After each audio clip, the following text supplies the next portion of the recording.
Styner. I'm a doctor of medicine. Tonight's story has the title, My Very Good Friend, Albert. Guardian of birth, healer of the sick, comforter of the aged.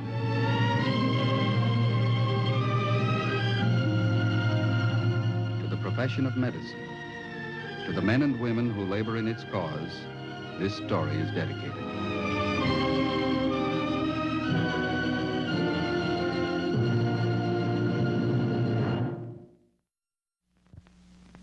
Tonight's presentation, the field of otology, the science of the human ear. The object in point, a specimen of human bone about the size of a grain of rice. The case in point, Albert Erik Olofsson.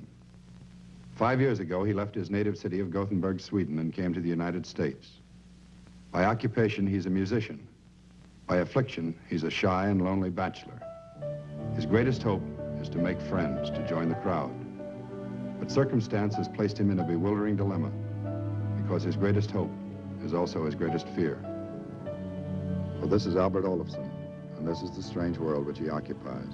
Not a strange world by standards of sight, that much is normal, but a world made strange by sound, distant and muted sound, deadened and smothered, as you hear it now, as Albert hears it.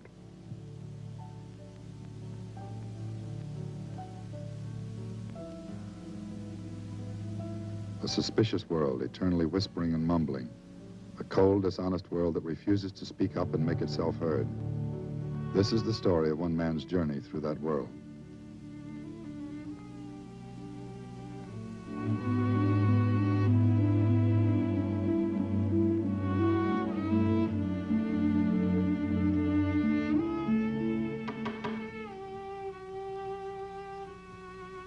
Albert.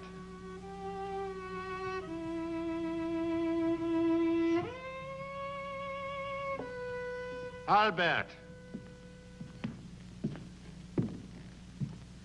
I'm sorry, Albert. We all talked it over. It just doesn't work.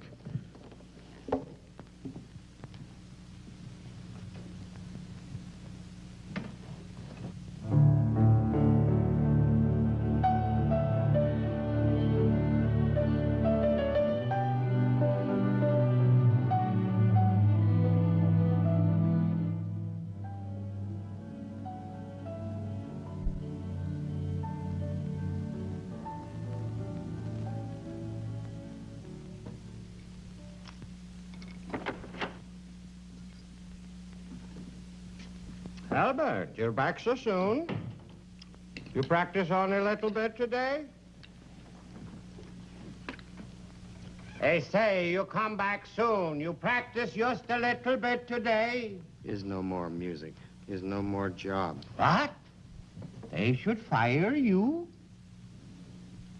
Just thinking all the years I'm together with it. Now let's push it aside. Forget it. Put it in corner. Let dust come down over it. Cover it. Forget everything. Best to forget. There is other jobs, other ways to have good time. To play the music is not everything. No. Not everything.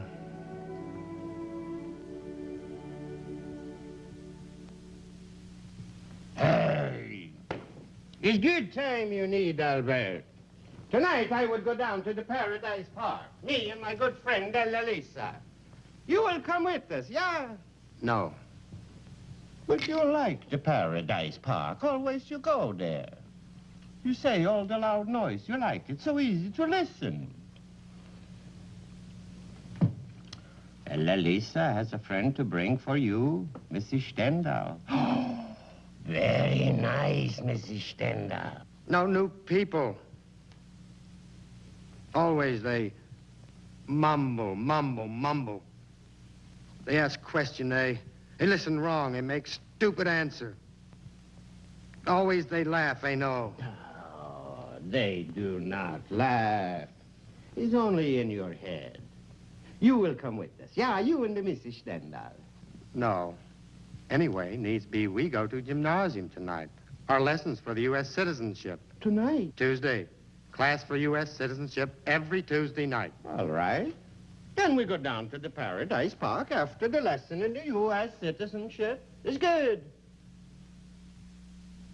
So all these things, together with the true American spirit of the populace, the spirit of fair play and free enterprise and liberty and justice for all these have convinced me that Fresno, California is the place to live. We salute you, Fresno, California, the pride of the USA. Just in time. Now remember the assignment for next week, please. The Declaration of Independence and the men who signed it.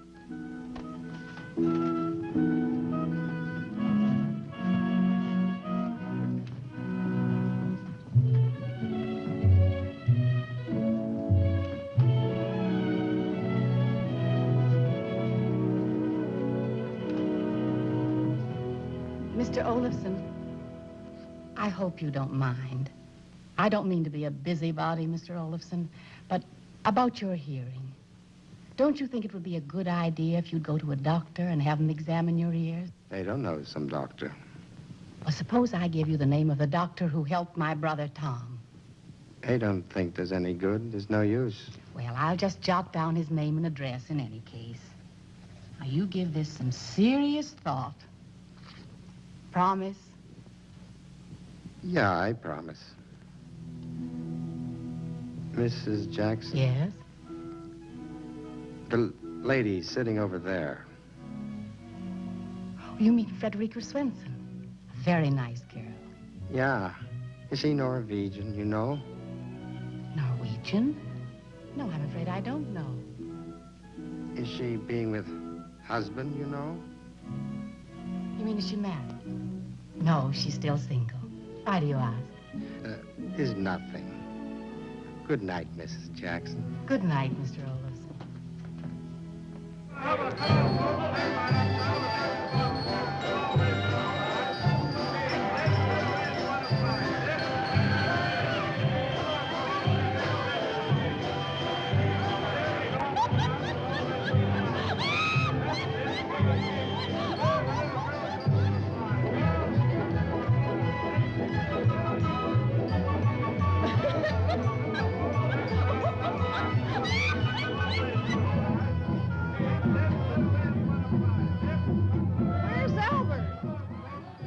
Albert, as so often, was alone, hearing another and more disturbing voice. Suppose I give you the name of the doctor who helped my brother Tom.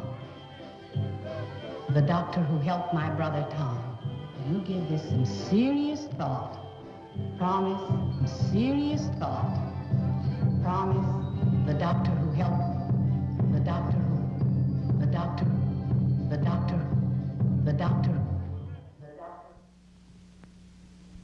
Before noon the following day, Albert Olofsson is in the office of Dr. Harold Carnes, otologist. In attendance, Nurse Dorothy Cronin. Preliminary examination places emphasis on the teeth and tonsils. Dental cavities well filled. Tonsils out. Just step this way, please, Mr. Olofsson. Then follows the Weber test.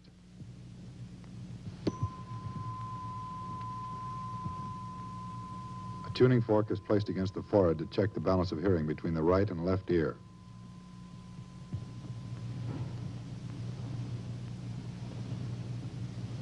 Weber test, heard in the midline. The next stage is the audiometric tests. First, a set of earphones is adjusted to the patient's ears, and he is asked to listen carefully. A sample tone is given him like this.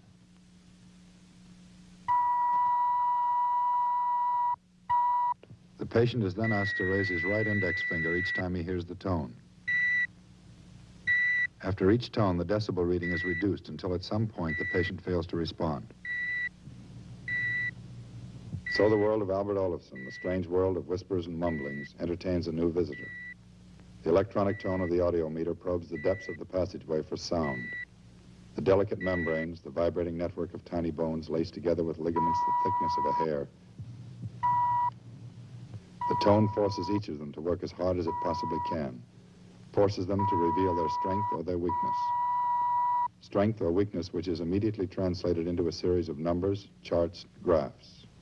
50 dB loss at 500, 40 dB at 1,000, 50 dB at 2,000.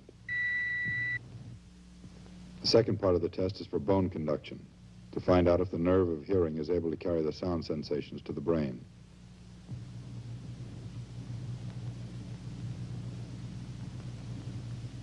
Step by step, the electronic tone probes deep into the cavity of hearing, exploring, charting, measuring.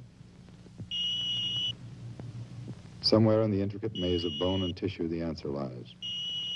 The tone keeps searching. In the case of Albert Olofsson, it is clear that he is suffering from otosclerosis, a hardening of the ear.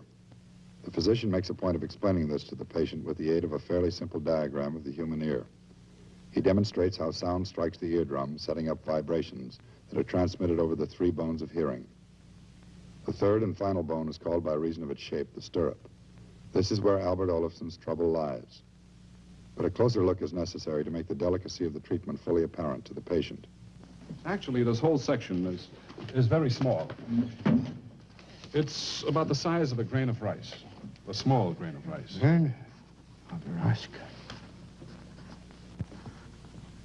Now, this membrane around this footplate has become calcified. It's become hardened by a bony growth. So it can no longer vibrate and send sound sensations to the hearing nerve. You have something will help, some operation? It's what we call the fenestration, or the window operation.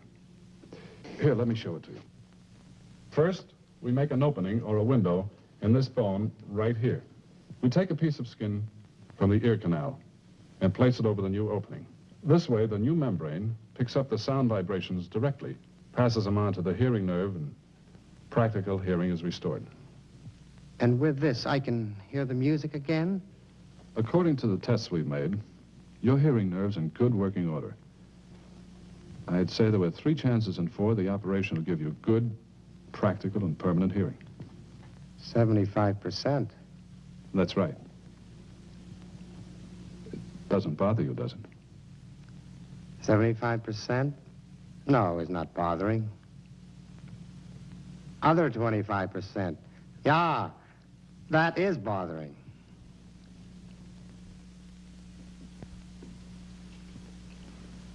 This book from doctor is saying here, operation is a very delicate major surgical procedure. And here, operation is not without risk, you see. Sometimes it's walking across the street. That is taking risk, too. Maybe you'll be such smart fella on this one. Says, after operation, maybe you hear good. Then 6 months go by, a new opening in the ear bone maybe closes up. You don't hear anymore. And money? Where is money for operation? Hospital? Rich man, Albert Olofsson. Where is for to paying bills? Before leaving, he tell doctor little money. He says, you want operation, you should have operation. Something we work out, he says. One way or some other. They don't know.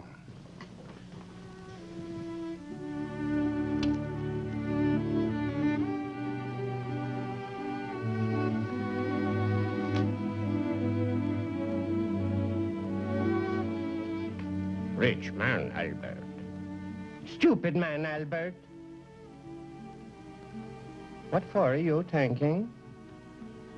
He's thinking what I will do. Yeah, is what? I will have operation.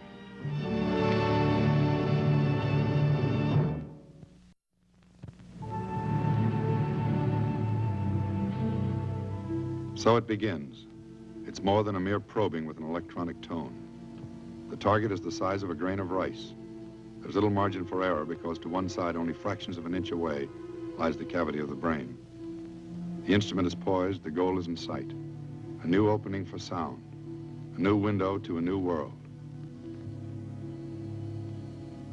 First day post-operative. Patient moderately dizzy with slight nystagmus afebrile.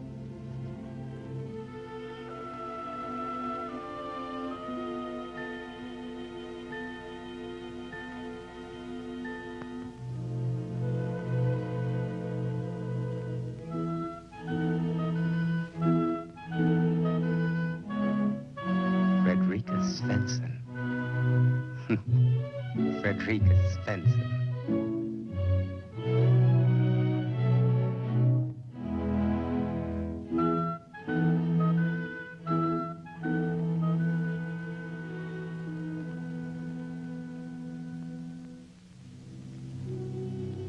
Third day post-operative. Patient remains afebrile. Eating well. Dizziness decreasing. No nystagmus. Patient states he now hears less than before surgery. Fifth day post-operative. Patient ambulating well, dizziness subsiding. Patient continues to note full feeling in operated ear and echoing sensation. Gauze packing removed. Dressing removed. Patient is ready to leave the hospital.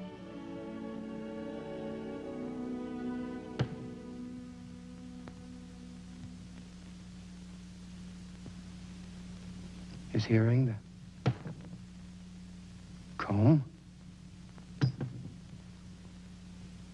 The comb.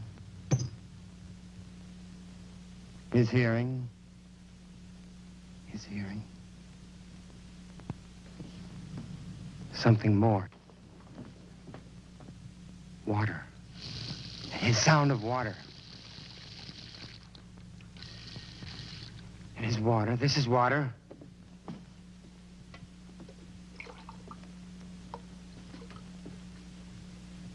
His sound. It is hearing.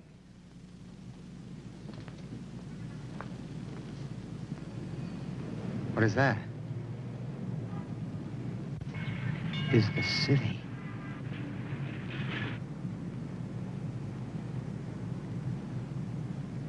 Oh, God, thank you.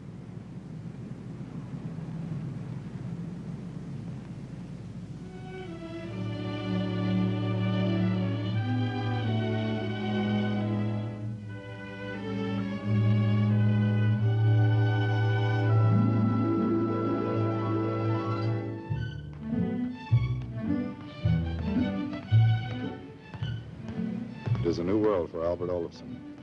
Even a simple walk down a familiar street is filled with the wonder of sound.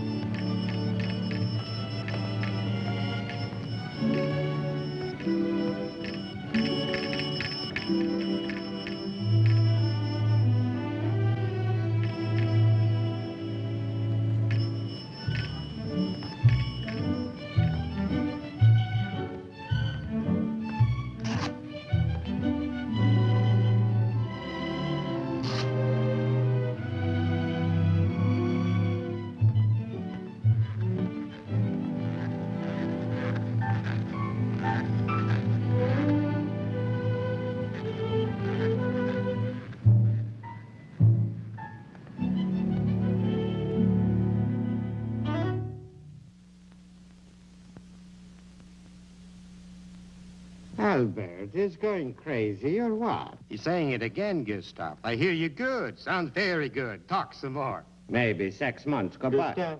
He's talking too loud now. Maybe 6 months you're not hearing so good. You don't talk like now. Yeah, might be so. Just 6 months is not so very bad. Better than nothing.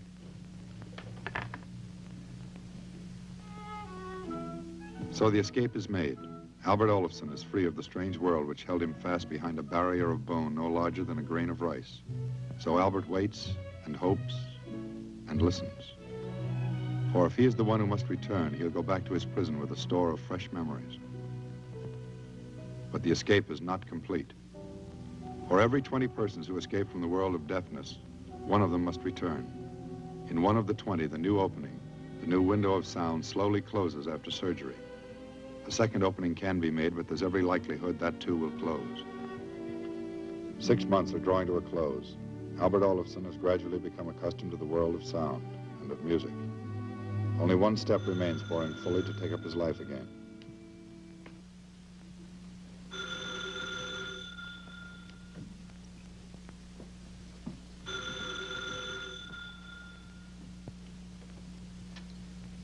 Hello? Yeah. Tomorrow? Yeah. They will come, yeah.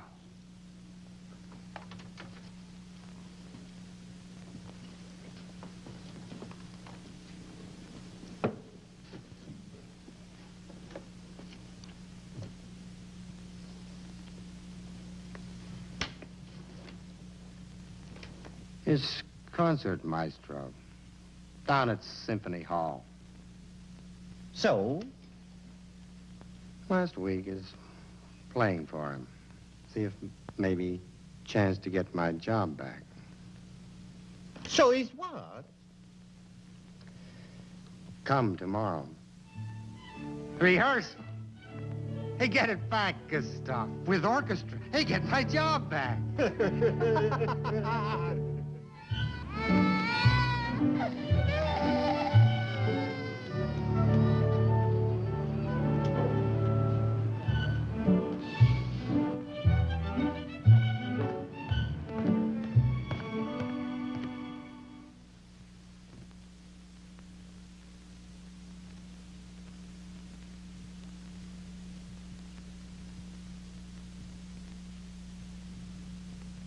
No more sound.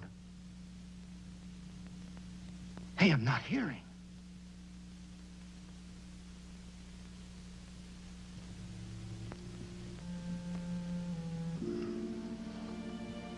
There's your trouble right there. He's all right. He's hearing again.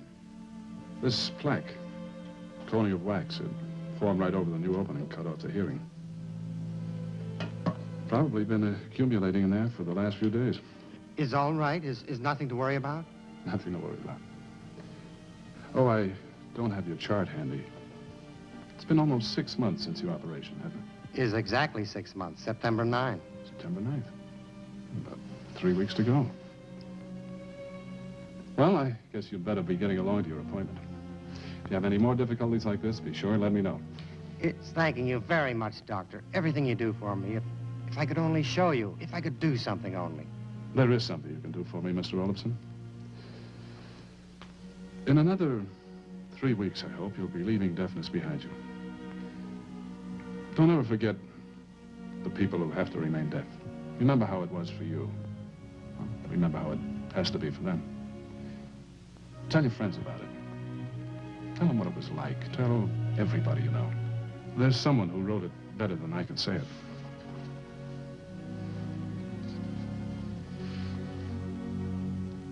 The sense of hearing is a gift. It's a great gift. Those who have it, be thankful. And toward those who haven't, be patient. Tell them you understand. Yeah, I understand.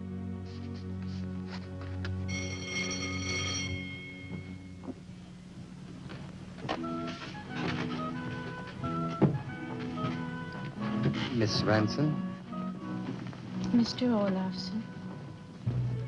I was wondering, are you Norwegian? Yeah, that is right. Why? Is nothing. Is helping with your books, maybe? Thank you. It's so nice tonight. Maybe you would like to go out someplace. It's nice for you to ask me. Where maybe you'd like to go? Well, there is the Paradise Park. All the lights and everything. We find better place. Paradise Park, very noisy. Too much noise. We go now?